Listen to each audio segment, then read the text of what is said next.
नमो अरहंतारं नमो सिद्धारं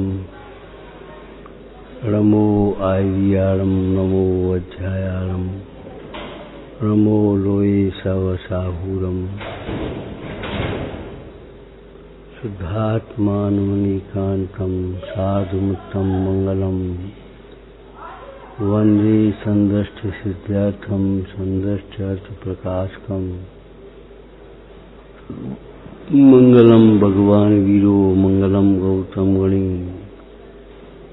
मंगलम कुंद कुंदाज्यो जैन धर्मोस्तु मंगलम सर्वमंगल मांगल्यम कर सर्वकल्याण कारकम प्रधानम सर्वधर्माणां जैनम जयच्छासनम अवर्गाभ्यानां शुद्धै स्वात्मने पुनः बक्षे नियम सारस्य वृत्तिं तात्पर्य संहिताम् कायायी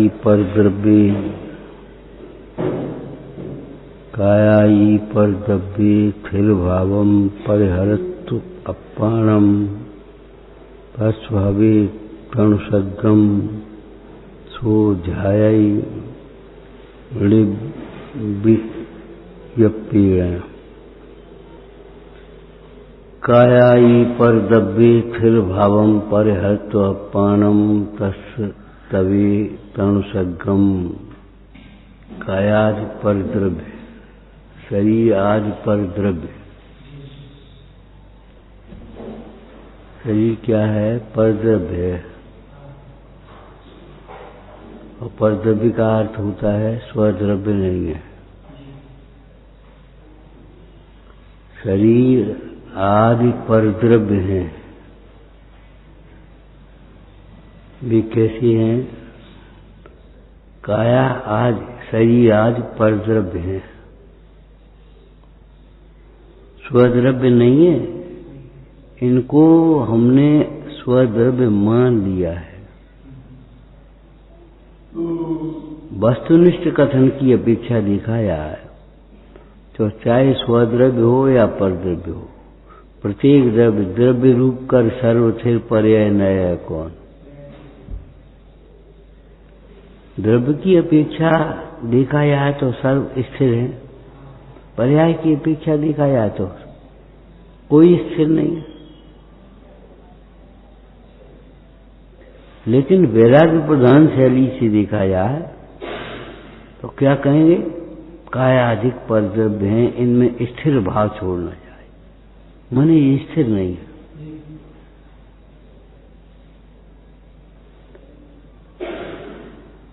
ये काया परद्रव्य को यहां नहीं कह रहे। काया क्या है? पुद्गल की पर्याय है। धन क्या है? पुद्गल की पर्याय है। मकान क्या है? पुद्गल की पर्याय है। ये सब पर्याय हैं। द्रव्य कौन तुम्हें दिखाई देता है? ये हार है, ये कड़ा है, कुंडल है, ये मुकुट है, ये दिखता है। सोना कौन देख रहा है? सोना तो देखने वाला देखेगा, पारखी अनुभवी जोड़ी। कायाधिक परद्रव्य, और परद्रव्य हो या स्वद्रव्य हो, द्रव्य दृष्टि से सर्वथिर है और पर्याय दृष्टि से कोई थिर नहीं है। पर्याय दृष्टि से आत्मा भी अस्थिर है, विनाशिक है, अध्रुव है। पर्याय सिद्ध भगवान की भी बदलती हैं और द्रव्य निगुदिया का भी नहीं बदलता। द्रव्य पुद्गल भी नहीं बदलता, पुद्गल पुद्गल है।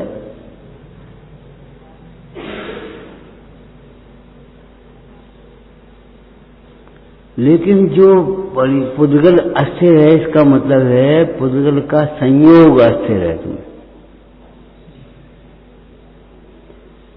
पुद्गल की प्रत्येक पर्याय अस्थिर है, परिणमन विनाशी है। आपने पढ़ा होगा द्रव्य का कभी नाश नहीं होता। प्रलय होगी तो भी 6 द्रव्य ही रहेंगे।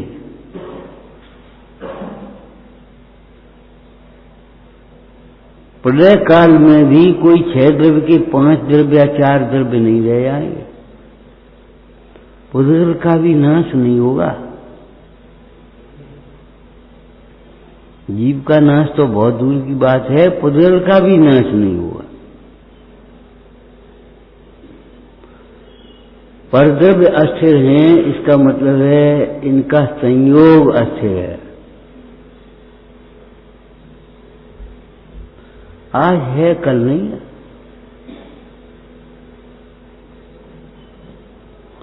शरीर की अवस्था भी निरंतर बदल रही है। और नहीं तो बचाओ, सोचो बचपन से बुढ़ापा कब आ गया।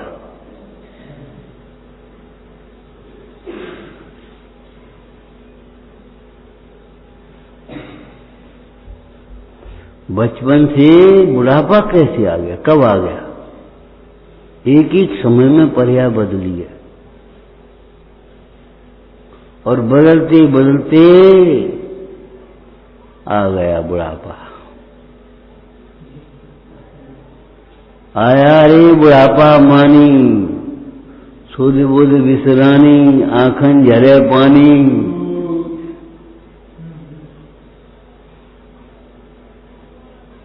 बुढ़ापा देखते देखते आ गया। किसी दिन इस पर्याय में आए थे, अब यहां से चलने की बारी आ गई। कभी गाड़ी में बैठे थे, अब उतरने की बारी आ गई।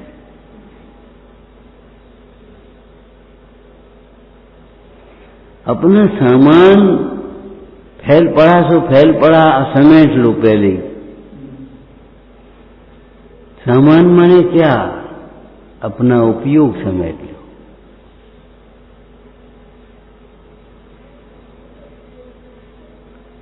उपयोग अगर समेटेंगे नहीं तो उतर कैसे पाएंगे 1 मिनट में?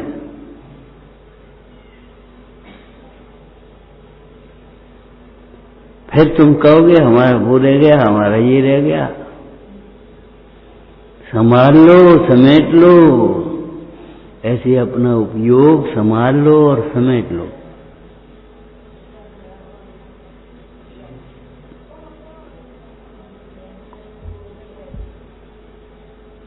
कायोत्सर्ग तो रोज करते हैं आप।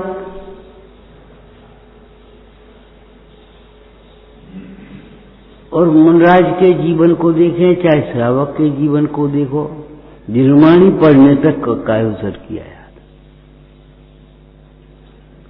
जिनवाणी पढ़ने के बाद भी कायोत्सर्ग करते हैं। लेकिन छोटेपन से हम ये समझते हैं नौबार ओंकार मत पढ़ना, कायोत्सर्ग हो गया। और धीरे धीरे बहुत से लोग तो नाम ही भूल गए कायोत्सर्ग का। नौबार ओंकार मत पढ़, अर्थ कुछ नहीं मालूम, न पूछते हैं न जिज्ञासा है कुछ, बस ये है कि हम जानते हैं।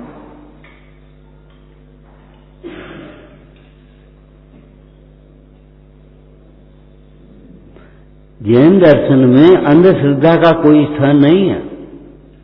नहीं समझ में आए तो पूछ लेना चाहिए।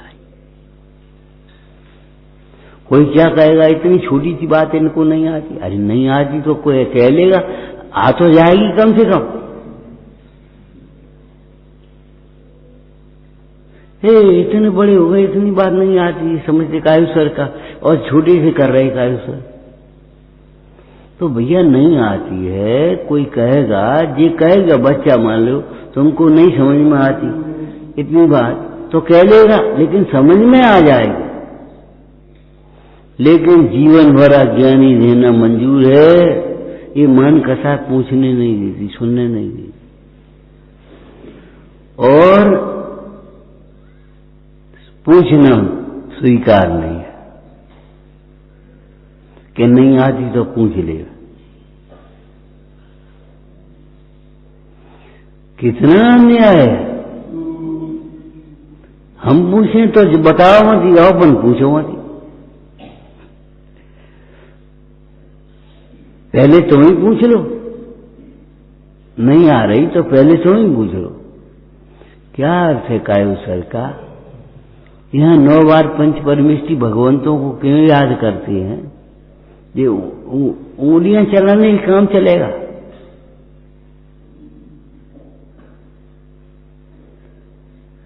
सोचो, इसका नाम कायोत्सर्ग क्यों है? आत्मघात में और कायोत्सर्ग में क्या अंतर है?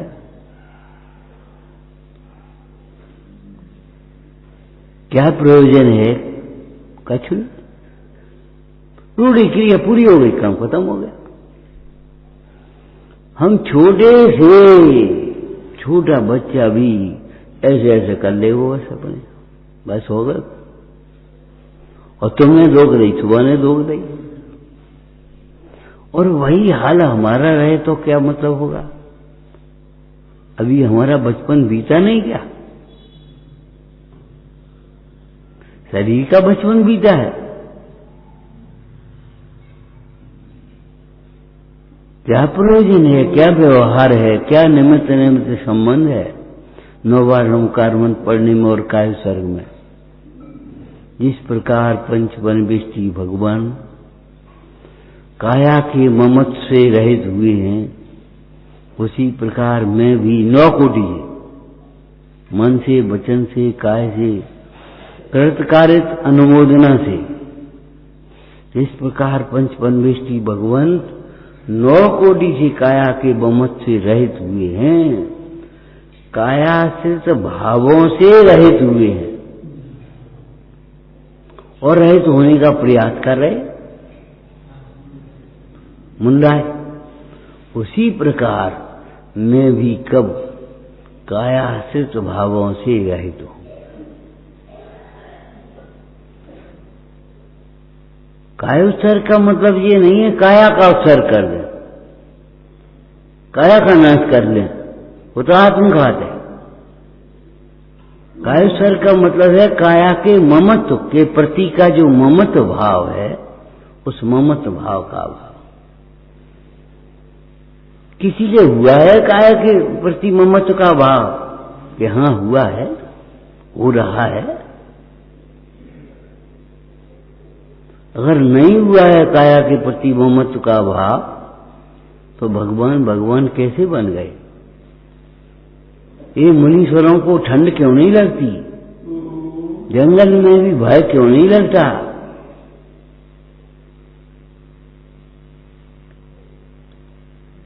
वेद विज्ञान का ही तो ये महात्म है। सोसम महिमा ज्ञान तनी, ये ज्ञान का ही महन है। क्या ज्ञान है कि देह हम नहीं है, देह की अवस्था मेरी अवस्था नहीं है। जंगल में भी निर्भय बैठे, अरे जिसे शेर खा जाएगा वो मैं नहीं हूं, और मुझे शेर कभी खा नहीं सकता, देखा ही नहीं सकता। अमूर्तिक प्रदेशों का पुंज हूं मैं तो। इस तत्व ज्ञान के बल पर निर्भय हैं, वहां कोई बंदूक वालों नहीं, पहरेदार बैठा है। तुम्हें भय काय का है? सुना है तुमने दृष्टांत, एक बाबा जी जा रहे थे, शाम का समय था, पीछे से शिष्य चला, साथ साथ चल रहे हैं, शिष्य के सिर पर पोटली है। बाबा जी कह रहे बेटा जल्दी आ, भय लगत है, डर लगे रहो। 1 बार 2 बार 3 बार शिष्य ने सोचा क्या गड़बड़ है मामला, कि बाबा जी ने कभी लघु शंका करें, तुम चलो हम आए रहे। बाबा जी थोड़े आगे बढ़े, उन्होंने उस पोटली को देखा, उसमें था सोना फोना जो कुछ भी होगा, उठा करके कुएं में पटक दिया और चल दिया। बाबा जी अपनी आदत की तरह फिर बोले, बेटा भय लगता है, डर लग रहा है कि डर तो हमने कुआं में पटक गए, अब मत डरो। काय कर रहे? संयोग कोई ले न जाए, शरीर का कोई घात न कर दे, कोई बीमारी न हो जाए। आत्मा निष्कंप है तो आत्मा का आश्रय करने वाला भी निष्कंप होगा। आत्मा निर्भय है तो आत्मा का लक्ष्य करने वाला भी निर्भय होगा। हमको कछु भय नाही, ज्ञान दियो संसार, जो निगोद में सोही मुझ में, सोही मोक्ष मजार। नीचे भेद कछु भी नहीं, भेद गिनत संसार, हमको कछु भय नहीं। भय तो कुएं में पटक दिया। जिस काया में रोग होते हैं, जिस काया का वियोग होता है, जिस काया के संयोग का नाम जन्म और जिस काया के वियोग का नाम मरण है, उस काया को हमने अभी ही भिन्न जान लिया है। प्रागेव भिन्नम सदैव भिन्नम। हिंदी बोलो। काया आत्मा से पहले से ही भिन्न है, सदाकाल भिन्न है, सर्वथा भिन्नम, सर्वथा भिन्न। जिस समय तुम अपना मान रहे हो उस समय भी वह भिन्न ही है। और केवल काया ही भिन्न नहीं है, समस्त परद्रव्य भिन्न हैं।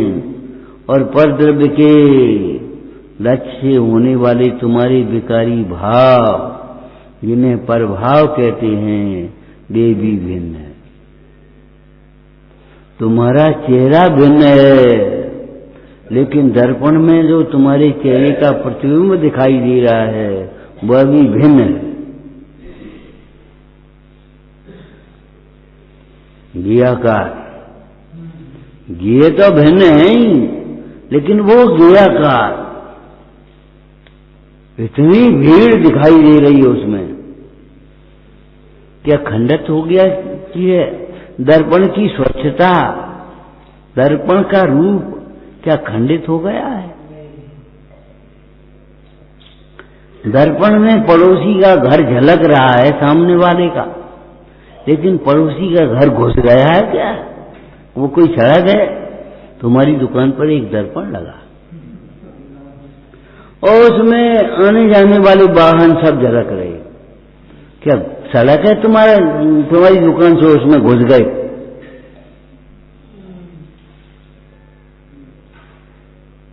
ध्यान रखो, वाहन तो अभिन्न है ही, वाहन झलक रहे हैं जो, वो वाहनों का कुछ नहीं हो उनमें,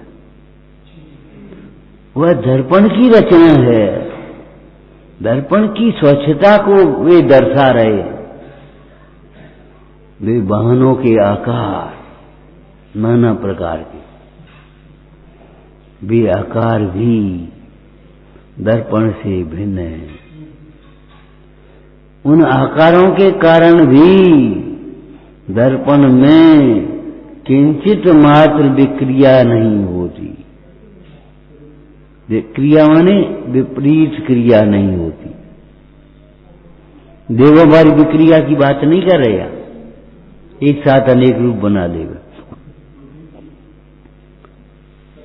किंचित मात्र भी विक्रिया नहीं होती। कितना ही पानी बरस जाए दर्पण गीला नहीं है, कितनी आग लगे दर्पण गर्म नहीं है, कोयला झलके काला नहीं है, पीला सोना झलके पीला नहीं, दर्पण दर्पण है। यद विद्या दर्पण आए थे। ज्ञान का भी स्वरूप दर्पण के समान है। सारा लोक का लोक झलकता है, लेकिन लोक का लोक उसमें प्रविष्ट नहीं होता। लोकालोक उसमें झलकते हुए भी कुछ भी विक्रिया नहीं करता। भगवान तुम्हारे दुख को जान रहे हैं, लेकिन तुम्हारे दुख से दुखी नहीं हो रहे। वे अपने आनंद का वेदन कर रहे हैं, जहां तुम्हारे दुख को जान रहे हैं। थाली में क्या रखा है तुम जान रहे हो, और मिर्ची खाकर के शिकारी बन रहे हो। दोनों एक साथ हैं कि नहीं? थाली में लड्डू रखे हैं, वो तुम देख रहे हो, और मिर्ची खाकर के शिकारी बन रहे हो। लड्डू खा लिए तुरंत, क्यों? जानते हो लड्डू खाने से मिर्च का तीखापन दूर होगा, लड्डू का स्वाद ऊपर आ जाएगा, कम नहीं हो जाएगी मिर्ची। सब्जी में कभी मिर्ची ज्यादा पड़ जाती है, ये बाइयां घी डाल देती हैं उसमें, नमक ज्यादा हो जाता है खटाई डाल देती, खटाई ज्यादा हो जाए नमक डाल देती। कोई कम थोड़ा ही हो गया नमक उसमें से, नमक तो उतना का उतना ही है, उसमें है।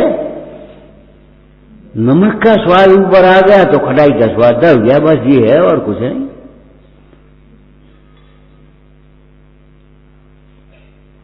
मिर्ची खाने से तुम्हें यहां जलन पड़ने लगती, घी पहले पहुंच गया, जलन नहीं हो रही, बस इतना है और कुछ नहीं। बाकी मिर्ची तो उतनी है, मिर्ची कहीं उसमें से निकल नहीं गई।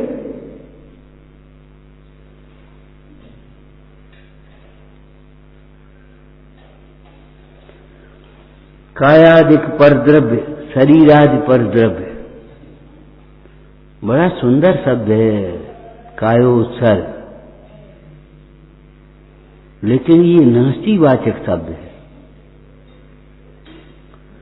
और शब्द का सीधा शब्दार्थ नहीं लगाया है। कहां रहते भैया? वो नदी, तो नदी में सहने नहीं रहती हो। एक बात कही थी तुमसे और दूसरी कही थी, कमल कहाँ होते हैं? जल में। देखे कब तुमने?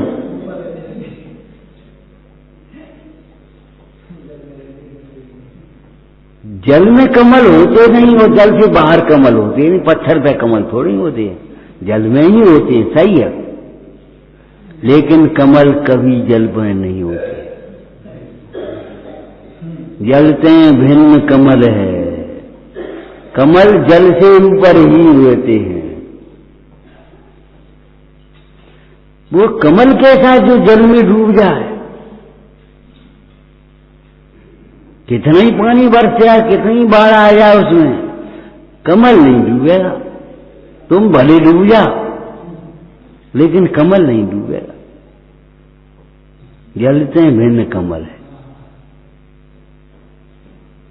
विश्व में डूबता नहीं है, विश्व के ऊपर तैरता है। भगवान आत्मा विश्व में ऊपर तैरता है, इसका मतलब है विश्व से भिन्न रहता है। सही है, संयोग से देखा जाए तो कमल जल में ही है, लेकिन स्वभाव से देखें तो कमल जल में होते हुए भी जल से भिन्न है।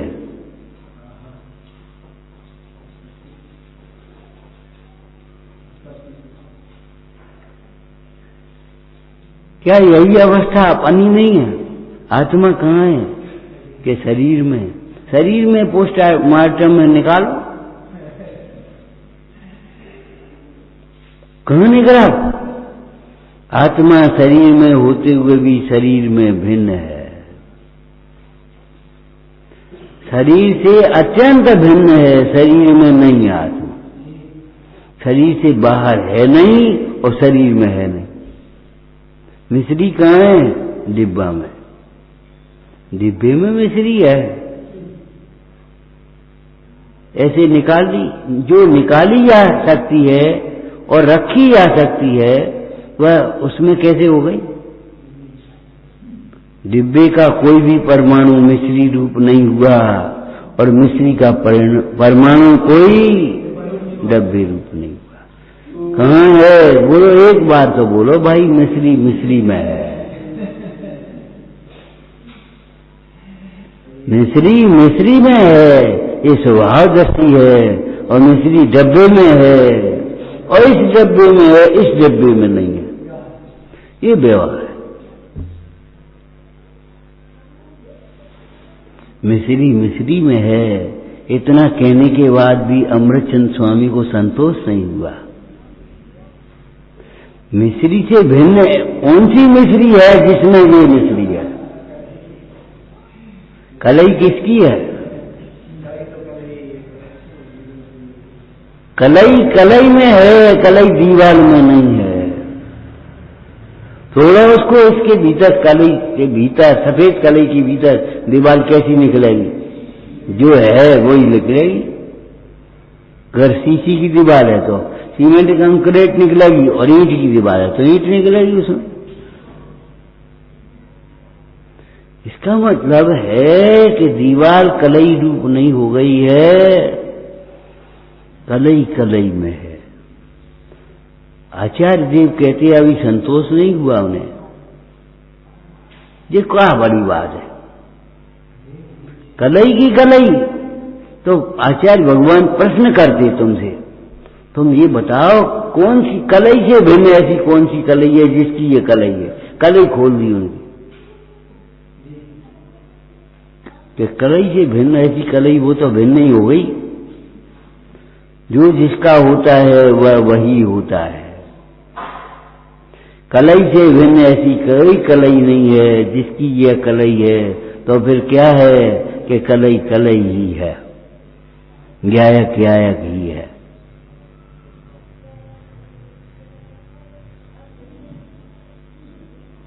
काया में शरीर, आत्मा, शरीर में आत्मा, क्या आत्मा अपने प्रदेशों में है? एक क्षेत्र बगाही है, लेकिन एक क्षेत्र वाले नहीं है। दोनों की क्षेत्र अलग अलग है। शास्त्रीय बात है ये। दोनों के क्षेत्र आकाश की अपेक्षा एक है, एक क्षेत्र बगाही। जैसी तुम भिन्न मान करके स्वच्छंद होते हो, ऐसा भिन्न नहीं है। और जैसा अभिन्न मान करके तुम मोही होते हो, ऐसी अभिन्नता नहीं। काया काया में है, जीव जीव में है। जीव में काया नहीं है और काया में जीव नहीं है।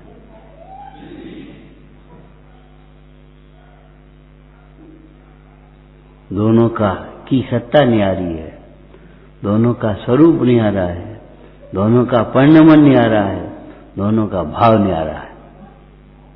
द्रव्य चेत काल भाव न्यारे अलग अलग। काया के विकृत होने से आत्मा में विकार नहीं होता।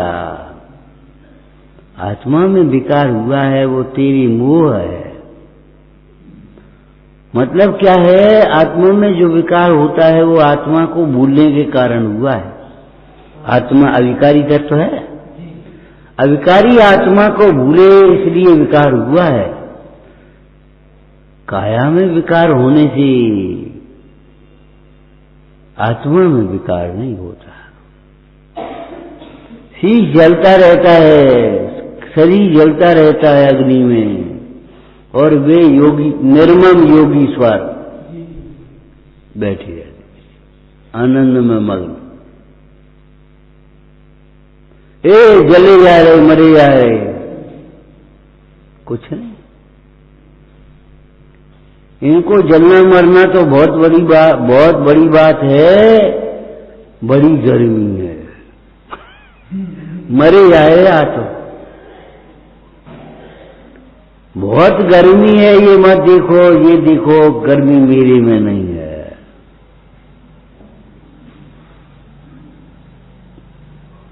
जहां से कहा हो जाए अब गर्मी तो रहे ही कि हाँ इससे तुझे दुख मिट जाएगा तेरा। गर्मी नहीं मिट जाएगी, थर्मामीटर से नापोगे तो वही टेम्परेचर आएगा उतना ही। लेकिन गर्मी से होने वाला, गर्मी के लक्ष्य से होने वाला दुख मिट जाएगा। वो दुख ही मिटाना तुझे इष्ट है। गर्मी मिटाना इष्ट नहीं है। गर्मी को कौन मिटाए, सर्दी को कौन मिटाए? जो है सो है, वस्तु का ये परिणमन है।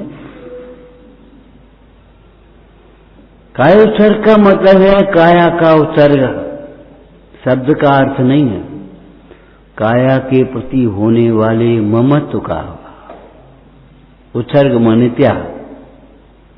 काया के प्रति होने वाले ममत्व का त्याग, ये है काय उत्सर्ग। और ममत्व का त्याग ज्ञानाभ्यास से होता है। क्यों? ममत्व ज्ञान के अभाव में हो गया है, हो तो नहीं रहा वो वस्तु वैसी जैसी हम मान रहे। जीव आत्मा नहीं, वो क्या नाम, जीव शरीर नहीं हो गया और शरीर जीव नहीं हो गया, दोनों भिन्न भिन्न है। मान लिया, मान लो, तुम दुखी हो गए, हमें क्या?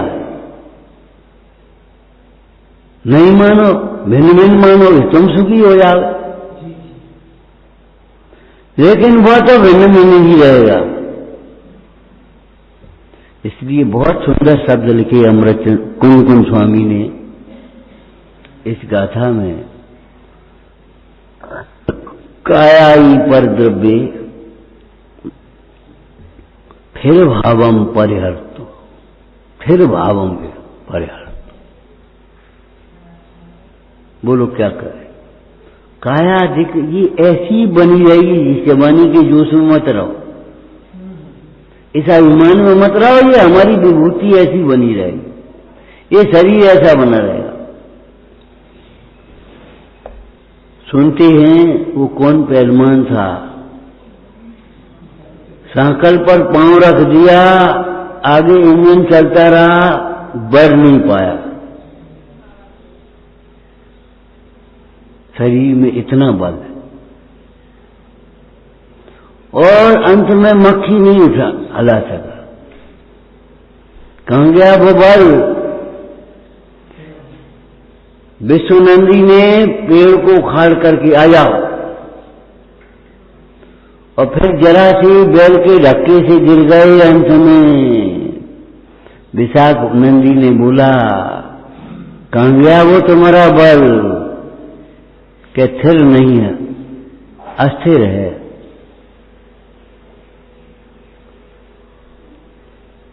फिर भावम परिहर्तु, इनमें स्थिर पने के भाव को छोड़ो,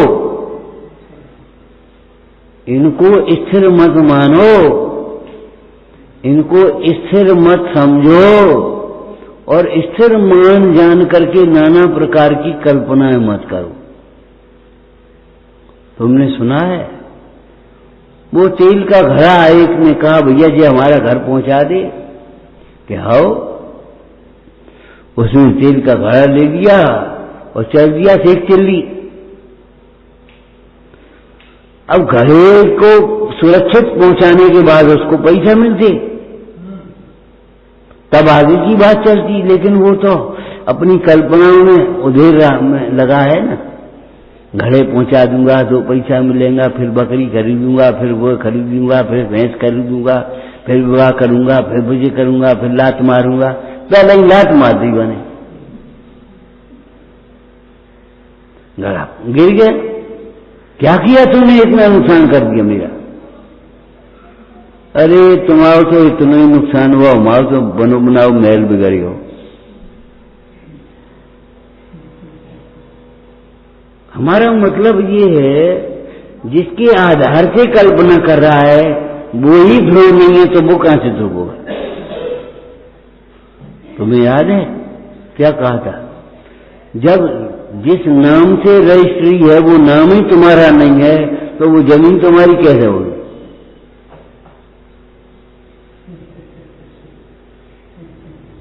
जब नाम ही तुम्हारा नहीं है, तो वो नाम हमारे नाम रजिस्ट्री है, तो तुम्हारा नाम ही नहीं है, ये तो कल और को नाम है।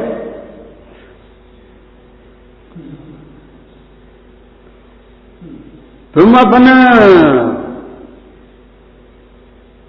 निवास स्थल शुद्ध जीवास्तिका को अलग से ढूंढो ये तुम्हारा निवास नहीं है क्या? हमारे सामने नाम रजिस्ट्री है। अरे नाम ही तुम्हारा नहीं है, हम यही तो कह रहे हैं। अगर तुम्हारा नाम कुछ और होता तो इससे क्या फर्क पड़ जाता? अरे कोई भैया कह रहा है, कोई चाचा कह रहा है, कोई बेटा कह रहा है, क्या फर्क पड़ जाए तुम पर? तुम तो जो हो सोई हो। कोई चाचा कह रहा है, कोई भैया कह रहा है, कोई बेटा कह रहा है, कहने दो। तुम तो जो हो सोई हो, बिना नाम के।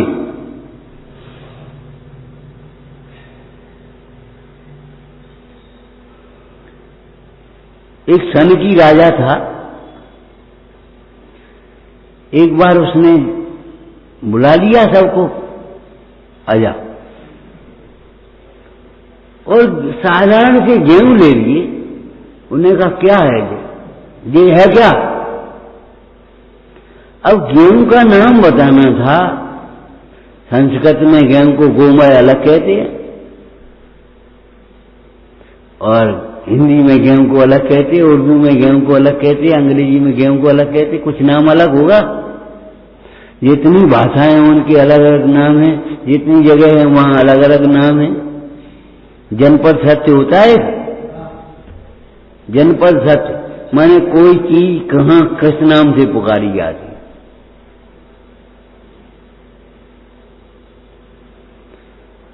अब वे सोचने लगे ये साधारण सी चीज है और इसका नाम पूछ रहे राजा साहब, तो कुछ बात तो होगी। साहब कल बताएंगे, एक दिन की मोहलत दो। ठीक है। कल उन्होंने क्या किया, गेहूं ले आए। क्या है कि साहब जी जो है सो ये है, जो है सो ये है। जब वस्तु सामने है तो नाम में क्या करो है? जो हरी बोले वस्तु, अरे सोना कहें चाहे गोल्ड कहें, बस का फर्क पड़े। नहीं, गोल्ड कहने से कोई और कुछ हो जाएगा और सोना कहने से कुछ और हो जाएगा, वाटर कहने से और हो जाएगा, पानी कहने से और हो जाएगा।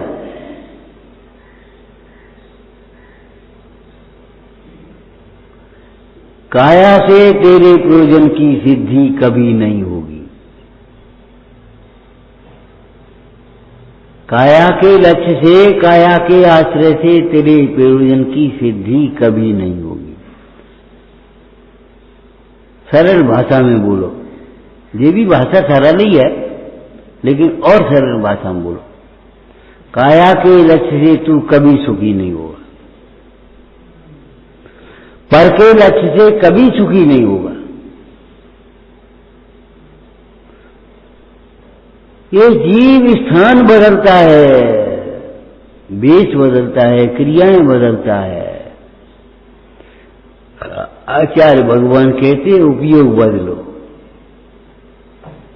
और पहले एक बार चर्चा की थी तुम्हें, जिस समय तुम इतने कमजोर हो जाओ शरीर की ओर से, करवट नहीं बदल सकती अपना, कोई करवट बदलवाए तो बदलो, उस समय भी उपयोग बदलने के लिए स्वतंत्र हो।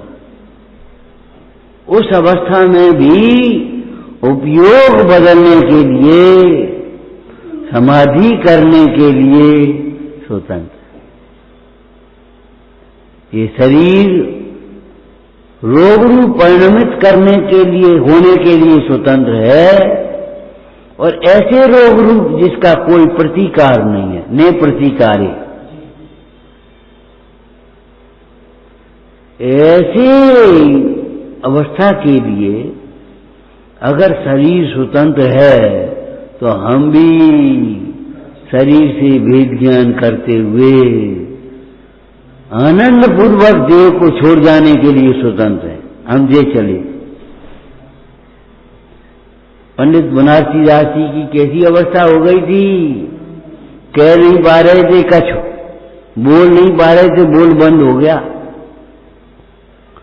लोगों ने अपनी अटकलें लगाना शुरू किया। इनके प्राण माया में अटके हैं। जब तक इनके माया नहीं मिलेगी, जीवन में बड़े उतार चढ़ाव इन्हें देखे हैं, इनके प्राण माया में अटके हैं। माया नहीं जब तक मिलेगी इन्हें, तब तक इनके प्राण कौन छूट पाएंगे। अब बनारसी आसी सुन तो रहे, बोल नहीं पा रहे, तो उन्होंने स्लेट मंगाई, इशारा किया, उस स्लेट पर लिख दिया, ज्ञान कुतक का हाथ मारे अरे मोहना, प्रगटो रूप स्वरूप अनंत जो सोहना, जा पर्याय को अंत सत्य कर जानना, चले बनारसी दास फिर नहीं आवना। बनारसी दास ये चले।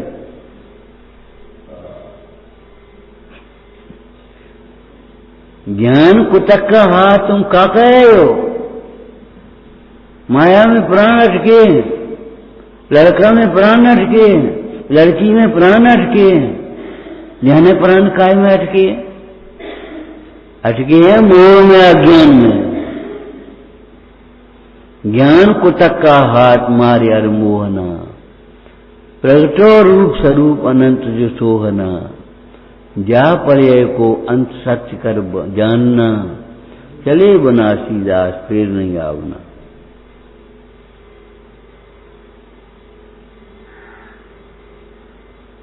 अनुभूति बदल जाती है, सींग थोड़ी निकल आती है कुछ, यानी कि कोई सींग निकल आए, अनुभूति बदल गई, और अनुभूति बदल गई तो भैया दृष्टि बदल, सब कुछ बदल गया, निगाह बदल गई। पुराने लोग कहते साहब ने कृपा दृष्टि बना रही हो, आपकी निगाह से ही हम जी रहे हैं, कृपा दृष्टि बनाए रखना।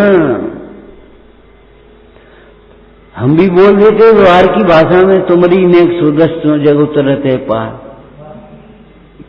बोलो। हम भी व्यवहार नए से निमित्त निमित्त संबंध की अपेक्षा बोल देते कि नहीं बोलते, तुम्हारी नेक सुदृष्टो जग उतरत है पार, हाहा डूबो जात हो नेक निहार निकाल।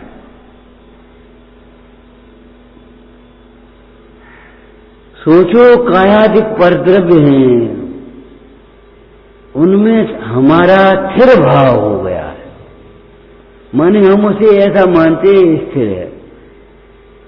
मालूम है तुम्हें, राजूसी का बच्चा वही चाचा को संरक्षक बना दिया, मंजू भोज राजा था ना, छोटा था, राज संभालने लायक नहीं है, तो मंजू को संरक्षक बना दिया। एक दिन उसकी नियत में खराबी आ गई कि ये तो बड़ा होकर के अपना राज्य ले लेगा, अरे तो अपना ही तो ले लेगा, हमारा थोड़ी ले लेगा।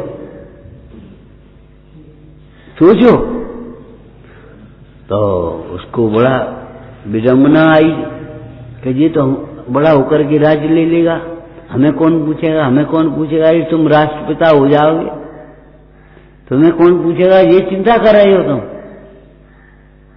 लेकिन अज्ञानी को ये संभाल कैसे आती है। आपको एक बात बहुत सुंदर पहले ही कह दी, अगर जीवन का आनंद लेना हो तो जीवन का मोह छोड़ देना। जीवन का आनंद लेना हो तो जीवन का मोह छोड़ देना। मोह छोड़ करके आनंद लिया जा सकता है, मोह रख करके जीवन का मोह होगा तो कलेश होगा, आनंद नहीं होगा। समुद्र के तूफान का दृश्य समुद्र के किनारे खड़े होकर के देख पाओगे कि समुद्र में घुस करके देख पाओ।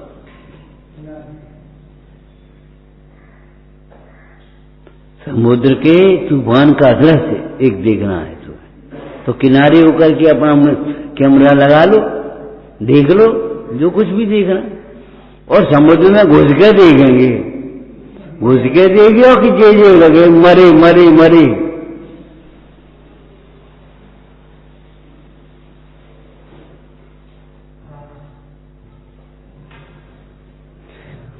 काया की अवस्था देखना हो तो अपने में बैठ करके देखा जा सकता है।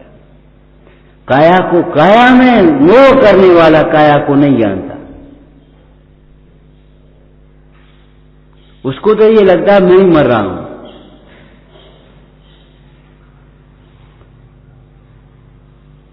भेद ज्ञानी जीव ज्ञाता दृष्टा जीव, शरीर का भी तमाशगीर है, ज्ञाता है। उसने सोच लिया काया के छूटने से मैं थोड़ी, मेरा क्या होगा, कुछ नहीं होगा। हम तो यहां रहेंगे तो अपना आत्मा के आश्रय से धर्मयान करेंगे, और जहां जाएंगे वहां आत्मा के आश्रय से धर्मयान करेंगे। हमारे धर्मयान में क्या विघ्न है? हमारे आनंद के वेदन में काया का रहना और काया का छूटना क्या काम का? बगल में मिर्ची रखी है, उससे क्या फर्क पड़ता है? मिश्री डिब्बे से बाहर थी तो भी मीठी थी, डिब्बे में तो भी मीठी है, और डिब्बे से निकाल ली तो मीठी है। क्या फर्क पड़ता है उसे? अरे अचेतन भी जब अपना स्वभाव नहीं छोड़ता तो चेतन अपना स्वभाव, ज्ञान स्वभाव, आनंद स्वभाव कैसे छोड़ेगा?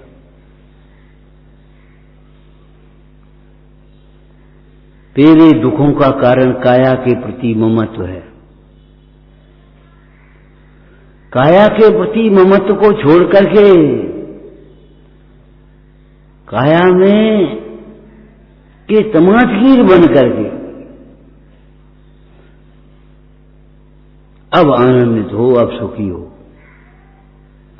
काया ही पर द्रव्ये, कायाधिक पर द्रव्यों में फिर भावम परिहरत्व अपानम तस् हवे तनुसगम जो झाय निप्यपेण।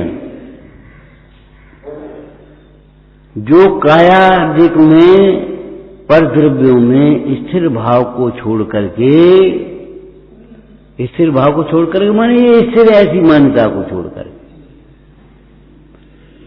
फिर भाव को छोड़ करके अथवा स्वभाव को छोड़ करके, ये मेरे हैं ऐसा भाव छोड़ करके, स्वपना छोड़, इनको अस्थिर जान करके, इनको भिन्न जान करके जो आत्मा को ध्याता है उसे कायोत्सर्ग होता है। जिसे कायोत्सर्ग होता है उसे परम सुख होता है। जिसे काया के प्रति मोह होता है वह दुखी होता है। मुए संग रह कुछ बहुत कुछ मुए, मगर आज निर्गुण निरंजन। मेरे हाथ सन्यास की यह घड़ी, मेरे हाथ सन्यास की यह घड़ी आई, मुझे है मिली ये अद्भुत जड़ी। सन्यास की घड़ी आ क्या आई है? अद्भुत आनंद का प्रसंग आ गया हमारे। निर्ममत्व व्यक्ति को ये आनंद का वेदन हो सकता है।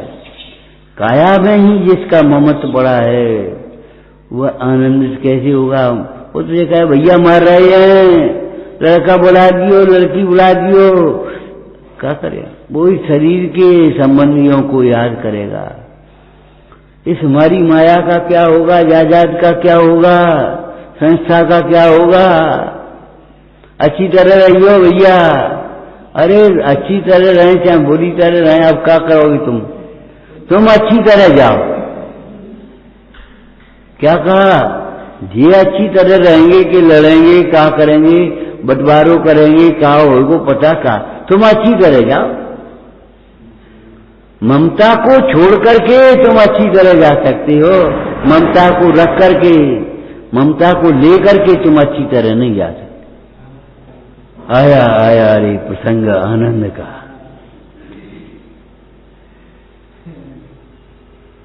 हमें क्या इस काया से लेना देना? तुम बैठ गए तो ठीक है, उठ जाओ तो कछु, हमें क्या फर्क पड़ रहा? एक पंडित जी थे, वचन करते जाए, लोग आते जाए, उठते जाए, आते जाए, उठते जाए, और आदत थी देर तक बोलने की। सो भैया रात के 9:45 बज गए, 2-3 लोग रह गए, बाद बाकी चले गए उठ के अपने। तो पंडित जी क्या दे रहे थे, देखो भाई तुम्हें आनंद आ रहा हो तो नहीं आ रहा, हमें तो आनंद। उनकी हमें ये बात है, याद आ रही है? क्या तुम्हें आनंद आ रहा हो क्या नहीं आ रहा हो? हमें तो आनंद आ रहा है।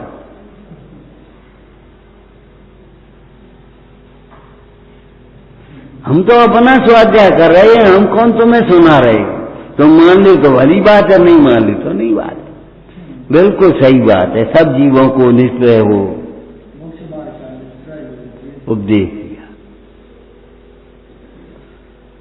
कायोत्सर्ग ही सुखी होने का मार्ग है। ऐसे कायोत्सर्ग का परमार्थ स्वरूप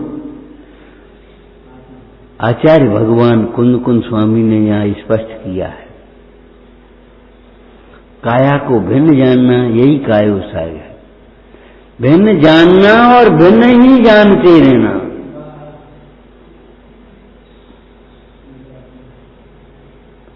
इसका नाम कायोत्सर्ग है।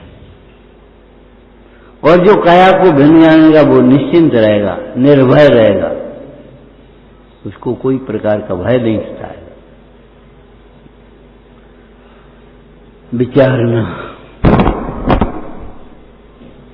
जिन वाणी भारती तो ही जपो दिन रे, जो तेरी शरणा गए तो पावे सुख चैन। ज्ञान के सूझे लोकालो, तो वाणी में सक नमो सदा देत हूँ।